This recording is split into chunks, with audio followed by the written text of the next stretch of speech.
دوستو آج میں آپ کو ملوانے جا رہا ہوں پاکستان کی ایک ایسی اداکارہ جس نے اپنی محنت اور سچے جذبے سے لاکھوں دلوں میں جگہ بنا لی۔ جی ہاں، بات ہو رہی ہے ہبہ بخاری کی۔ ہبہ بخاری کا اصل نام ہبہ قادر ہے، جو 27 جون 1994 کو کراچی میں پیدا ہوئی۔ تعلیم کے دوران انہوں نے ایکٹنگ کا شوق تھا۔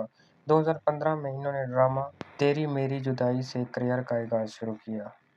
شروع میں چھوٹے رول ملے، لیکن ہر رول کو اتنی محنت سے ہبہ نے کیا کہ لوگوں کی نظر میں آ گئی۔ 2017 میں تھوڑی سی وفا ان کی زندگی کا ٹرننگ پوائنٹ بنا۔ اس ڈرامے میں انہوں نے سمل کا کردار ادا کیا، جو ایک سادہ اور محنتی لڑکی تھی۔ لوگوں نے ان کی اداکاری کو اتنا پسند کیا کہ ہبہ بخاری کو ایوارڈ ملا۔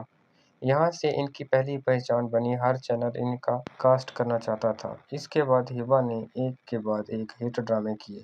2019 میں دیوانگی آیا تھا، جس میں انہوں نے نگین کا رول کیا تھا۔ ڈرامہ اتنا مشہور ہوا کہ ہر گلی اس کی بات ہوتی تھی۔ پھر آیا میرے ہم نشیں، جاں نثار، اور ان کے ڈرامے یوٹیوب پر 1 بلین سے زیادہ ویوز لے چکے تھے۔ اسی لیے فینز انہیں ریٹنگ کوئین کہتے ہیں، کیونکہ جہاں ہبہ ہو وہاں ریٹنگ ہائی ہوتا ہے۔ ہبہ کی اداکاری کی سب سے بڑی خاصیت یہ ہے کہ یہ بہت قدرتی لگتی ہے، نہ زیادہ ایکسپریشن، نہ فیک ایموشن۔ وہ جس کردار میں ہوتی ہے ویسے ہی لگتا ہے، چاہے مظلوم لڑکی ہو، مضبوط عورت ہو یا محبت میں ڈوبی ہوئی لڑکی ہو، ہر رول میں جان ڈال دیتی ہے۔ ہبہ اور اس کے ساتھ یہ حقیقی زندگی میں بھی بہت سادہ ہے۔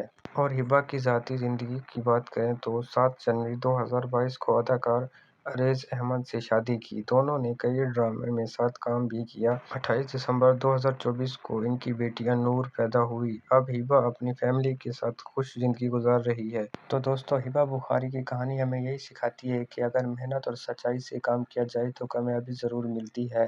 تو دوستو، آپ کو ہبہ بخاری کی کہانی کیسی لگی؟ کامنٹ میں ضرور بتائیں۔ اگر ویڈیو اچھی لگی ہو تو چینل کو سبسکرائب اور ویڈیو کو لائک کرنا مت بھولیں۔ ملتے ہیں نیکسٹ ویڈیو میں۔ اللہ حافظ۔